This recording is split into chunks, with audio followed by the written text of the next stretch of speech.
Samantala sa kaugnay naman na balita, mahigpit na minomonitor ngayon ni Pangulong Aquino ang sitwasyon sa National Capital Region kaugnay ng nararanasang malawakang pagbaha dulot ng habagat.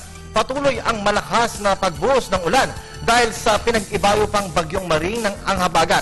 Ayon kay Deputy Presidential Spokesperson Abigail Barte, patuloy ring binibigyan ng pinakahuling pangyayari o sitwasyon ang Pangulo mula sa iba't ibang kinaukulang ahensya sa epekto pa rin ng NCR. Muli namang sinuspindi ng Malacanang ang pasok sa lahat ng tanggapan ng gobyerno dahil sa malaking pagbaha.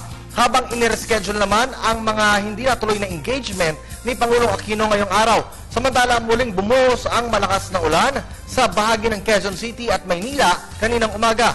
Nagsimula na rin ang Armed Forces of the Philippines na magpalabas ng mga 6x6 truck para sa libreng sakay sa mga stranded na pasahero sa bahagi naman ng Espanya sa lungsod ng Maynila.